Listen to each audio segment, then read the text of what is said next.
많은 논평자들이 글을 두고 철저한 장인 기질의 소유자로 평가하고 있음은 어쩌면 이 일관성에 그대로 연계된다 할 수 있다. 결코 우연성에 의지하지 않는 치밀한 계획과 실천이 철저한 장인적 기질에 의하지 않고는 불가능하게 보인다. 그가 한 시대의 미의식에 쉽게 휩쓸리지 않고 자신의 고유한 형상세계를 천착해온 것도 이에 말미암은 것은 말할 나위도 없다. 예술가는 있어도 장인은 없다란 말이 우리 미술계에 회자되고 있다. 예술가로서의 겉멋만 횡행하고 있지 예술을 지탱시켜줄 철저한 장인 정신이 뒷받침되지 않는다는 이야기다. 장인적 기질이 없는 예술가들의 말로를 우리는 너무나도 많이 보아온 터이다. 손쉽게 기계적 작업에 의존하는 측면이 많아지고 있는 현대에 올수록 이 같은 현상은 더욱 두드러지게 드러나고 있다. 이 점에 있어서도 그의 작업 태도는 교훈으로서 높이 사지 않을 수 없다.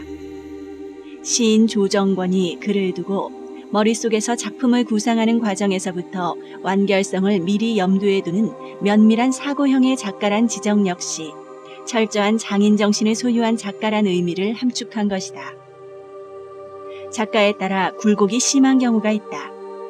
때로 뛰어난 작품이 창작되다가도 때로는 타작을 남발하는 경우 말이다.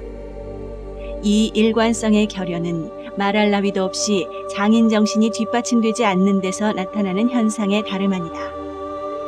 김태호의 작품이 초기에서부터 근작에 이르기까지 고른 호흡을 유지하고 있는 것도 다름 아닌 철저한 장인 정신에서 비롯된 것임은 두말할 나위도 없다. 그것의 일차적 현상이 다름 아닌 반복 패턴과 전면화 현상이다. 수직과 수평이란 구조의 반복적 핸드라이팅은 근작의 밀집된 구성을 예감시키지만 이 무렵의 작품은 근작에 비해 훨씬 평면적이다. 그린다는 행위의 반복과 동시에 평면화의 진행은 회화성의 회복과 동시에 모노크롬이라는 시대적 미의시계로 연결되게 하는 미묘한 상황을 연출해 보이고 있다. 김영순의 다음 지적이 그 적절한 해답이 될 것 같다.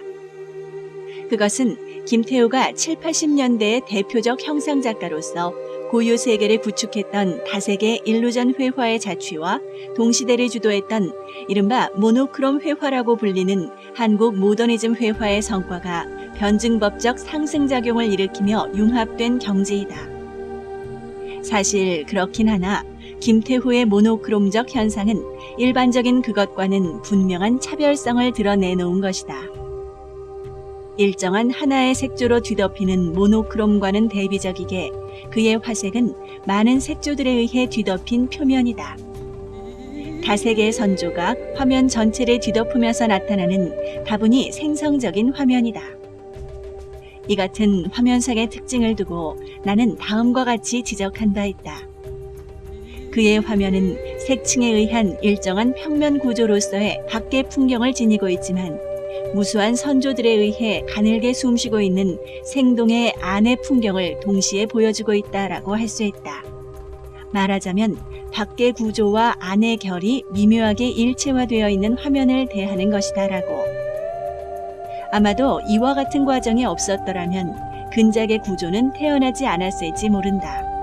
따라서 반복과 전면성이 강조된 종이 이후의 작업은 일종의 과도적 현상이라 해도 과언이 아닐 듯하다. 시차로 본다면 그의 모노크롬은 때늦은 것으로 보일지 모른다. 70년대 후반과 80년대로 이어진 모노크롬의 주류화란 시각에서 보면 말이다. 그러나 그가 도달한 모노크롬은 자신의 작업의 일정한 과정의 결과로서이지 경향에 대한 일정한 반응으로서의 현상은 아니다. 그런 점에서 그의 모노크롬은 퍽 예외적이란 수식이 가능할 것 같다. 김태호의 근작은 2000년대로 들어오면서 시작된 일정한 필선과 생료의 응어리로 이루어지는 연작을 가리킨다. 우선 표면적으로 근작은 이전의 작품들과 심한 대비 현상을 이룬다. 무엇보다 안료의 두꺼운 층에 의해 이루어지는 육중한 메스가 초기의 작품에서 엿볼 수 있는 환시적인 평면성, 중기의 종이의 물성과 전면 화해로의 시도와는 확연히 다른 면모이다. 먼저 작가의 작업상의 과정을 엿들어 보자. 먼저 캔버스에 격자의 선을 긋는다. 선을 따라 일정한 호흡과 질서로 물감을 붓으로 쳐서 쌓아간다. 보통은 20가지 색면의 층을 축적해서 두껍게 쌓아 올린 표면을 끌칼로 깎아내면 물감층에 숨어있던 색점들이 살아나 안의 리듬과 밖의 구조가 동시에 이루어진다. 축적 행위의 중복에 의해 짜여진 그리드 사이에는 수많은 사각의 작은 방이 지어진다. 벌집 같은 작은 방 하나하나에서 저마다 생명을 뿜어내는 소유주를 본다. 그러니까 그의 작업의 컨셉은 쌓기와 긁어내기로 요약될 수 있다. 그리드란 얼개를 상정하고 여기에다 반복되는 직선을 통해 일정한 두께가 만들어지면서 그리드의 안은 작은 동공으로 밀집되게 된다. 그의 작품을 보고 있으면 방법이 부단히 표상을 앞질러 오는 인상을 주고 있다.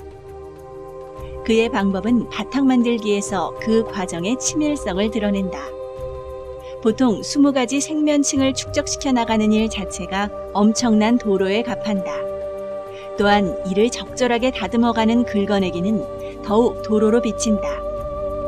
무수하게 색층을 쌓아 올리는 일도 그렇거니와 쌓아 올린 색층을 긁어낸다는 것은 더욱 황당한 일로 치부되어지기 때문이다. 아마도 긁어냄으로써 획득되는 미묘한 물감층의 리듬이 없었더라면, 색깔들이 만드는 신비로운 광채가 없었더라면 얼마나 허무한 일이겠는가. 그리고 빼곡하게 채워지는 작은 방들의 내밀한 구성의 자안에는 웅장한 합창이 없었더라면 이 또한 얼마나 싱거운 표면이었겠는가.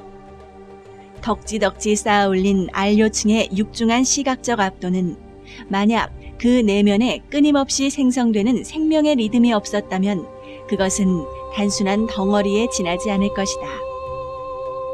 지바시오게는 이를 두고 물리적 평면이 아닌 회화 이외의 무언가를 만들어내려 하고 있다고 지적한 바 있는데, 회화 이외의 것이란 무엇을 지칭하는 것일까? 아마도 그것은 단순한 시각적인 회화의 차원을 넘어선 현상을 예시하는 것은 아닐까. 촉감과 시각, 시간과 공간이 동일 차원에서 만나고 분산되어 중심도 끝도 없이 전개됨으로써 일반적 회화의 틀에서 벗어나려는 것으로서 말이다. 그렇다면 그의 근작은 평면으로서의 한계를 벗어날 수 없는 회화의 존재에 대한 근원적인 도전이 아닐 수 없다.